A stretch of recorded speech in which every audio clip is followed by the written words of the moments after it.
So famously, Bitcoin's weakness is the throughput. The original vision, even though the original vision for it was a payment system, you read Satoshi's paper, it's not about the coin, it's about a payment system, and it can do at most 5 to 7 transactions, maybe 1 more per second. Compared with the Visa, thousands per second. Now, Visa's trick, and frankly, I don't know their algorithm. I don't know how they do it, but they batch transactions. It's not like every transaction goes through right as soon as it's created, but they batch them in various ways, which I don't know. So the idea of batching and settlement in batching is the idea that inspired, at least that's my reading of it, the Lightning Network. It's not, that idea by itself is not a novelty. So the devil is in the details, as Clara would say. And the Lightning Network, essentially, if you clean. So people talk about layers in crypto system. Layer 0 is the internet. Layer 1 is the consensus layer for Bitcoin, Ethereum. Layer 2 is improvements and shortcuts upon layer 1, and layer 3 are the application. Roughly, I mean, there's debates about that, and the names don't matter. But I just want to alert you, so far the papers I've seen here, I think since this morning, were about layer 1. This is a paper about layer 2. Not that it makes it better, it's just a higher layer, so thinner air. Now, one thing I do want to say, this is a paper about the engineering of the cryptocurrency ecosystem. And it's important to know that decisions that are made now will be difficult to change. So it's not for me to make those decisions or for my co-authors, but it's something that whoever designs, whoever makes decisions should be aware of their implications. I think Satoshi was, one of his geniuses was to actually anticipate many of the future developments, even though he didn't write about them.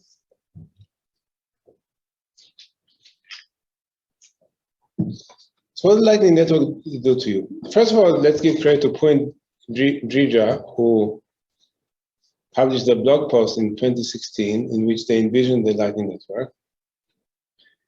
And basically the situation is the following. Each party, we have, suppose Fahad and I have transactions that we want to do off-chain for the most part. So each one of us commits a certain amount, and that commitment is recorded on-chain. And then, as we wish to pay each other, each payment is in one direction, we change the commitments off-chain. So here the famous Alice and Bob, they start with these commitments 4 and 6. Alice wants to pay Bob 1 unit.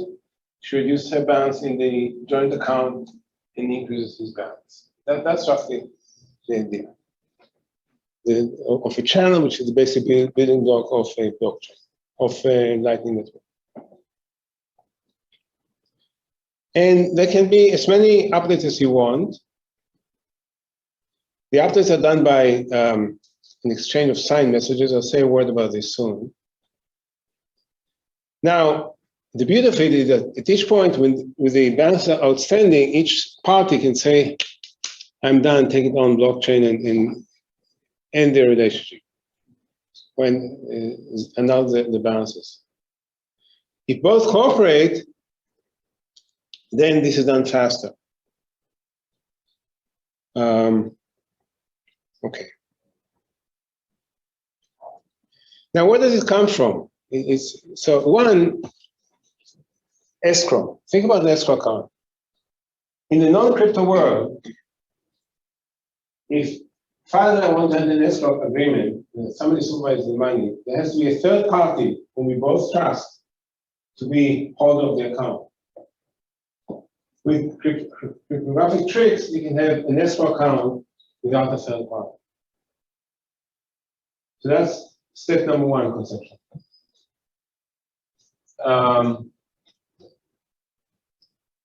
So the basic idea is that the on-chain transaction is done at the beginning of the period, the beginning of the relationship.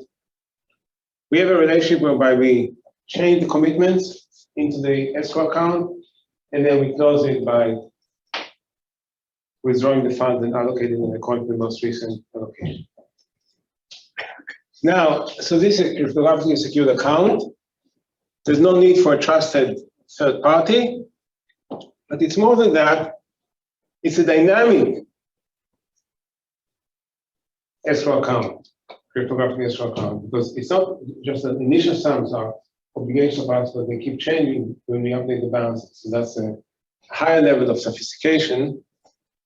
And moreover, one of the main challenges that if you ever read the blog post of Dryja and Puria, whatever the names are, you get confused very fast because the other means, once you have a transaction posted in the escrow account, it is still up in the air until you close the account on chain. So there has to be means for people not to go back to earlier transactions within the same block period and invoke them because it favors them. So there's a way to annul those transactions cryptographically. So there's a reason why I'm not showing it to you, because I cannot, it's too complicated for me. But you're welcome to try to follow. It's sort of fun once you understand this. And then 5 minutes later, I don't understand this. Okay, now going beyond the basic building block, you can go to channels. What does that mean? Imagine Alice and Bob have 4 and 5, and Alice moves 1 to Bob. But Alice does not want it to end with Bob. Alice actually wants to pay Charlie. Alice has no channel in common with Charlie. She just talks to Bob. On the other hand, Bob talks to Alice and to Charlie. So you can do it, again, with cryptographic means, with signatures, etc. But Alice moves 1 unit to Bob, and Bob moves, he has a joint account with Charlie, he moves 1 unit to Charlie. Now that's trickier than you think, or than you may think. You may already anticipate that. What Bob cannot do is move 1 unit from Bob here to 1 unit of Bob here. That's not doable. That has to, you have to go on chain for that. So there has to be, again, a series of signatures to guarantee that what goes here gets offset in the higher row.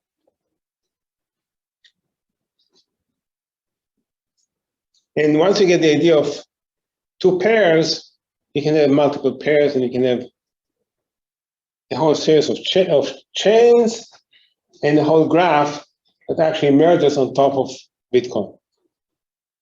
You hardly need Bitcoin then. If you can accomplish this for the right price, maybe Bitcoin and Bitcoin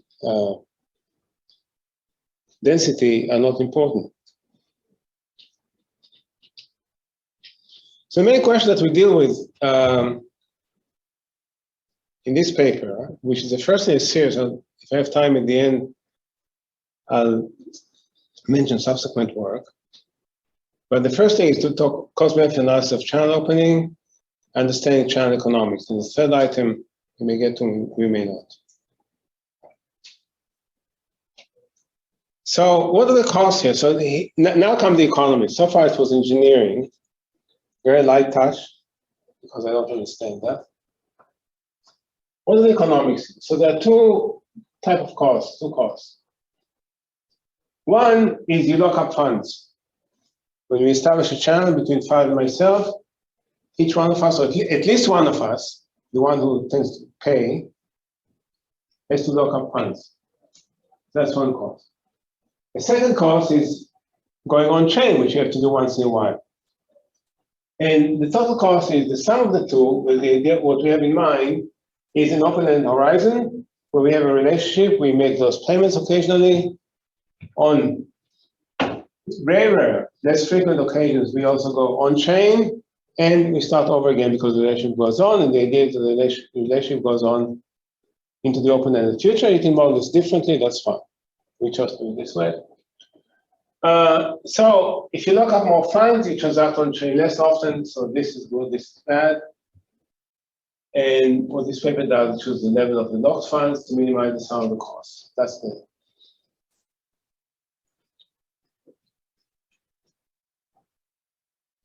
So let me tell you about the classics. Fahad keeps telling me that my PhD is in operations research, so there are lots of papers that were written by economists. One paper is Bauman-Tobin. Bauman-Tobin was concerned with how often go to the bank, because to transact, you needed cash.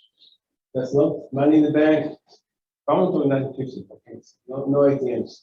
no, regionally. And so the more often you go to the bank, every time you go to the bank that costs something, so you want to minimize that. On the other hand, if you withdraw large amounts from the bank, you forgot the interest of the So that's one we're talking. The second one, and that, by the way, was even a deterministic model, Miller-Orr from 1960s. So there, what they had in mind was a firm. The firm had a stochastic stream of payments they had to make and revenues they collected. And the question is how much is to keep it in the firm and how much to keep in the bank. So those are sort of similar problems to ours. They're not the same. You cannot map directly either one of these or combination thereof into our problem. But they're sort of, when I first talked to Clara about this, I had those in mind because I'm an old man and I knew those. I read those papers. Not when they were written, I was too young. Okay, what goes on here? So here's the process. Node 1, so you have 1 and 2. The payment requirements come at the Poisson rate lambda 1 and lambda 2. And when there is a requirement that one, and each one of those has a balance of L1 and L2, they start with those balances. So those are the choice variables, the L's. The given are the lambdas. And I have a slide on what's given, what's not given. But roughly, so the idea is I have a balance, here's a balance, a requirement to pay come here, I move one use of my balance into his balance. That's the channel.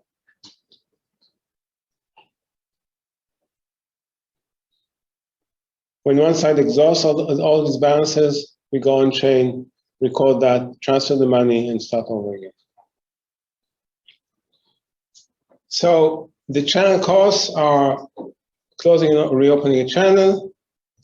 There's opportunity lost because money is locked and you cannot earn interest on it. And we are focused on the trade-off. More we deposit, the higher the opportunity cost of interest forgone. The more we deposit, also we go less frequency to transact on chain. What are the parameters here? Those are the costs of opening and closing a channel, the interest forgone, and the traffic speed is lambda 1, lambda 2. Those are the requirements for payments.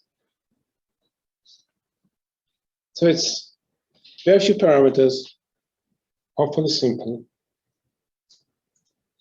So the one question, should we open a channel? And the answer is, on the way to that, the on-chain settlement for transaction stream with rate lambda, this one, is this expression. So that's simple. Okay, now comes closed form solutions. So if it's unidirectional channel, meaning only I pay Fahad and not vice versa, he's my coffee vendor, go every day paying for coffee, that's the cost. The cost is the money I lock, plus this amount, the present value of all the on-chain transactions, the cost. You know, the bidirectional, you get this, perfect closed form, you can do whatever you want with that. It doesn't really lend itself to analysis without further simplification, even though we can say closed form, closed form, closed form. It's closed form, but ugly. So results. So the one result that we call no lighting for turtles, meaning if you want to open the unidirectional channel, it must be that the traffic, thank you.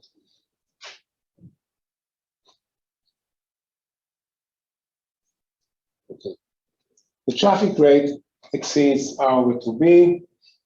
So the bidirectional, then the geometric average of lambda 1, lambda 2 has to exceed this amount. That's a necessary condition, but the spirit of it is that if the traffic is heavy enough you will want to open a channel. If it's not heavy enough, you don't want to do the channel, whether one direction or two bidirectional. We have results in the optimal channel size, which is if it's unidirectional. Now that assumes already that the interest rate is close to zero, so it's a Taylor series expansion. So that's the variable, whereas if you want to do it bidirectional, if it's equal density, equal intensity of the traffic, this is the term. Okay, so for now, like I have a couple of slides with formulas, which I don't remember myself. Let's skip this.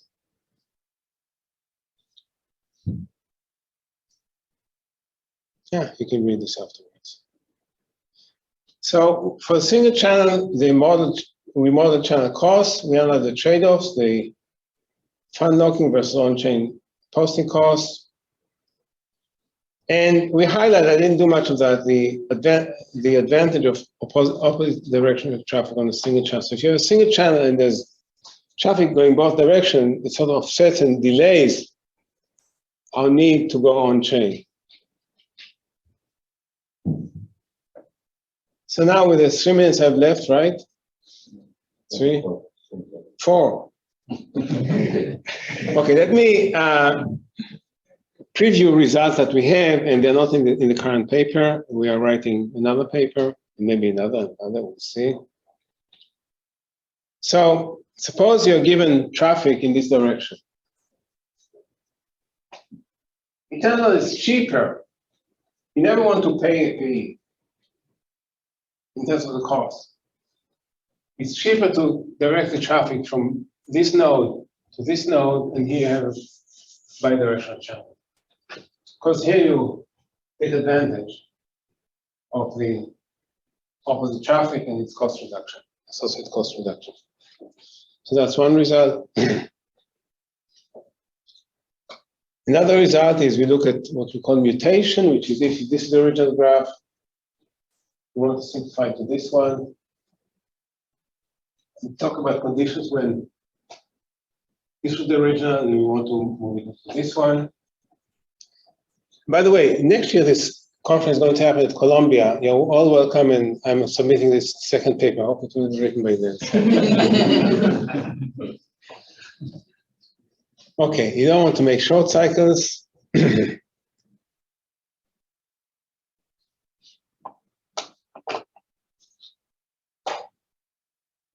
So let me just say a word about open problems, which is what happens when channels are asymmetric to get better bounds. The game theory, we want to ask ourselves, what is the right objective function when you construct a Lightning network? What's the equilibrium? What are fees? To remind you, when I talked about the network as opposed to channel, we talked about Alice to Bob, Bob to Charlie. Bob may want to charge fees for this, for the intermediation. What are the right fees? So these are all on our future agenda, and probably not only ours, but many other people. So summarize, an economist's contribution to engineers. Engineers know how to build things. Economists know how to tell you what's costly and what's less costly. We are some the pencil pusher, somebody called us. We have another minute? I'll give it to the discussant. When you have nothing to say, you better shut up. Okay. Okay. Thank you.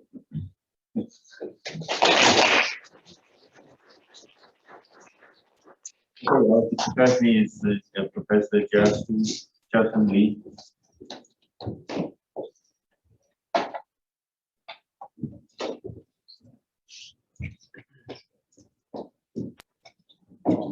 It is the channel discussion.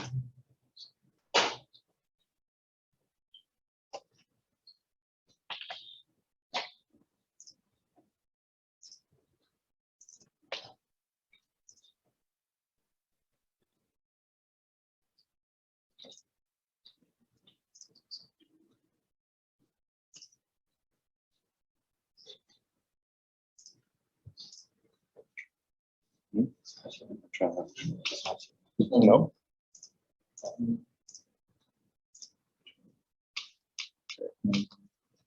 No, it's not, Not sure. shared yet.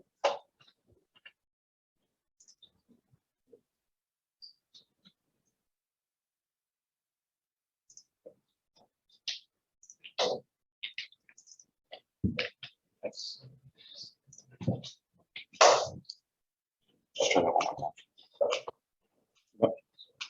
Okay, there you go. Cool. Okay, so first of all, I want to thank the organizers for giving me the opportunity to comment on this very nice paper. So what I'm going to do is to first take a deep dive into the technical aspects of how those Lightning networks actually work. So just complementing what Gur says, is something that is too complicated. Hopefully I can shed some light on how it works. And then I'm going to relate back to what this paper does and offer some of my comments. All right. So as Gur has mentioned in his talk, there are two types of payment channels. So one is what we call a unidirectional channel. Another is what we call a bidirectional channel. So how does a unidirectional channel work? So you can think about, like, we have one payer, Alice, and one payee, Bob. And you can think about Bob as like providing a, let's say, telephone service, right? And Alice is having a pay-as-you-go plan with Bob. And Alice would like to pay Bob for the telephone service for every minute that she makes a call, right? So the problem, of course, if you want to make this transaction on-chain, then all these micropayments is going to incur a lot of transaction fees. Right. So what does a unidirectional channel work? So if the way it works is that Alice first deposits some money, right? So say 100 Bitcoin to a 2x2 multi-signature address, right? So and then Alice can now just make incremental payments to Bob one by one, right? And all these payments will take this multi-signature address as the input. Right, and then she will just make incremental payments to Bob. Okay, so this process can go on and on until at a certain point, Alice says, "Okay, I do no longer need your service," and Alice can just say, "I'm done. So this is going to be the last transaction. I'm going to pay you 42 Bitcoin, Bob, and the remaining 58 is going to come back to me." Right? When Bob sees the last transaction, Bob is going to sign it. Right? So then, because this multi-signature transaction now has two signatures, this transaction can be broadcast to the blockchain and it can be settled. Right? So throughout this process, it's important to understand that all these transactions, all these incremental transactions that Alice has made, if they are all broadcasted to the blockchain, then they're all going to be counted toward as double spending. Right? But the beauty of the payment channel is that all these transactions actually only happens between Alice and Bob, and only the last one gets broadcast to the blockchain. Right? So this is why, at least a unidirectional channel can save on transaction fees, because we can skip all those incremental small transactions. Okay. So there you may have one question. Okay. So that when Alice make those deposits to this multi-signature transaction, what if the Bob just completely goes offline, right? If Bob just no longer signs this transaction anymore, then all this money is going to be locked in this contract. So this is going to be a bad situation for Alice. So that's why, whenever a unidirectional channel is created, we first need an additional transaction, and this transaction is going to say that you're going to take this multi-signature contract transaction as the input, and it's going to pay back 100 Bitcoin back to Alice. But it's going to have a time lock, right? So as long as Bob responds within a certain amount of time, then this transaction no longer needs to be used. But if Bob ever just stops responding, then Alice is guaranteed that she will be able to get back her money within some reasonable amount of time. The only thing that she needs to incur is just to be a little bit patient and wait for it. Okay, so this is how a unidirectional channel works. So how does a bidirectional channel work? The bidirectional channel is a little bit more complicated, but the idea is actually essentially very similar. Again, now we think about Alice and Bob. Okay, Alice and Bob are like two roommates, right? So they need to pay each other. And again, the question is, we do not want to incur all these small incremental transactions. We want to batch those transactions.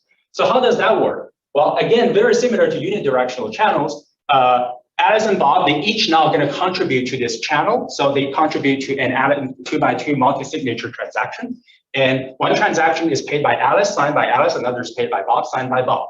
Okay, now learning from what we have, just what you have learned from a unidirectional channel, in order for the money to not be stuck in the contract, there needs to be some preparation. For these two transactions to be broadcast to the blockchain before it happens, actually, Alice and Bob need to send each other some transactions to guarantee the other side that if one side does not respond, as long as you wait for some time, you'll be able to get your money back. And so if we look at this transaction here, says Bob prepares this transaction and pays to Alice, and Bob says, okay, I'm gonna get back five Bitcoin. This is our initial deposit. And there's gonna be remaining amount of money. Alice, you will be able to get back, okay? But the problem is that just like a very similar logic, we don't want Alice to actually broadcast this transaction. This is only a backup plan. So that's why there's going to be, Alice will only be able to take out this money if she waits for some time. And then one additional challenge with the bidirectional channel is that we also need to have a way to cancel this transaction. Recall from previously from the unidirectional channel, like the reason why like Bob doesn't have incentive to broadcast any of these incremental transactions is because this payment channel is unidirectional. So every incremental transaction is going to pay more to Bob. So if Bob ever, for example, broadcasts this transaction, he is going to block the later transaction that presumably is going to pay him more. Right? So that's why even though they could potentially be double spending, it just doesn't happen. But the problem for that bidirectional channel is that because the payments can go back and forth, so some parties in the process may have incentive to pay some later, just to pay some transactions. So that's why there's also need to be a mechanism so that like whenever a new transaction is created, the old transaction can actually be canceled. And the way to do that is to use a hash time lock contract. So in this process, that $5 Bitcoin is going to pay to Alice if Alice waits, or it can also be paid to Bob if Bob knows some secret key from Alice when Alice creates. It's not Alice's own secret key; it's a temporary secret key just for this particular transaction. Okay, so now, so suppose that this is how we set up this payment channel. Now, like payment goes on, right? Now, say Alice wants to pay 1 Bitcoin to Bob. Okay, so in order for this to happen, they need to first cancel off their previous transaction. And the way to do that is that they exchange the secret key that they prepare for each of those transactions so that they can void this transaction. And then when they create this new transaction they send to each other, they also create some secret key. That's going to be a new secret key that is kind of ad hoc secret key that is associated with this new transaction. But they send this to each other, they don't broadcast the blockchain, but this is a way for them to ensure that if they want to settle, it can take place. So this process can go on and on, and whenever you create a new transaction, they cancel the previous one. And until a certain point, so Alice says, okay, I'm done, okay, like we're no longer roommates, so we part away. So now I'm done. So Alice can send the final transaction to Bob, and Bob is going to sign it and broadcast the blockchain, and then this channel is closed. All right. So in Gur's paper, they do not think about the last part. They think the channel is closed whenever the funds within it are depleted in either direction. But in practice, you can actually be more flexible toward that. Okay. So now let me come back to the paper. So hopefully from the kind of a little bit deeper dive that I have introduced to you, make the idea clear is that the tension with channel creation is about a trade-off between fee reduction and also the opportunity cost due to locked funds. Because we can see that in all those processes, right? Whenever a channel is open until it's closed, all this money actually sits within this multi-signature contracts, right? So that's why, like, if there are some opportunity costs that you can, or like, so some benefit that you can get from holding onto your coin during the process when those coins are locked in this contract, these are forfeited opportunity costs. So really the intuition about whether we want to have a channel and how large a channel we want to have really hinges on this trade-off between the potential fee reduction from batching transactions and the opportunity cost due to lock funds. So hopefully, like once you understood the institutional detail about how the payment channel works, this should be very natural. And I think the main contribution of this paper is that it uses a mathematical model and very elegantly formalizes this loose trade-off so that we can now have very precise expressions to tell us about how these two trade-offs actually plays out. And the modeling details are actually quite standard. It uses Poisson arrival or transaction needs. I think the authors also have other papers that uses that, and also is related to some old papers about cash and cash management. Just a quick summary of the results. Based on the mathematical formulation, right, we can now look at the cost of doing transactions on chain, doing payments using unidirectional channels, or doing payments using bidirectional channels. Right? It also help in this process, and can also tell us what is going to be the optimal funding amount that you put into either the unidirectional or the bidirectional channel. And there are going to be, we can look for conditions for the two parties to choose what kind of channel to create, if at all. And then can also look at the long-term congestion reduction on the blockchain. Right? So these are all very nice. And as Gur mentioned, that some of the analytical expressions is going to eventually look quite complicated. So the paper then eventually derived a lot of those results looking at the asymptotic cases, just making the return converge to zero. And this is something I'm going to also comment on. All right. So I think that in terms of comments, I think this is really a very nice paper. It provides a tractable and quantitative characterization of all these costs. And it can be a useful building block for some future, some follow-up studies. I think Gur also has mentioned about that. So my comments is really about, first, I want to take a look into this question about this asymptotic result about R going to zero. And then so also just some additional institutional details, I think the model that potentially can connect to. The overall message is that once we have this very nice workhorse model using the analytical, just very beautiful mathematics, right? We can think about, okay, what next, right? Well, now we have the model. Now what does the model teach us? So I think some of the comments is going to be in that direction. So as I said, there are four main results from the paper largely depend on the asymptotic assumption about R goes to, the interest rate goes to zero. The question is, if we want to say something, use the model to say something about the reality, right? And we need to think about how realistic is this assumption.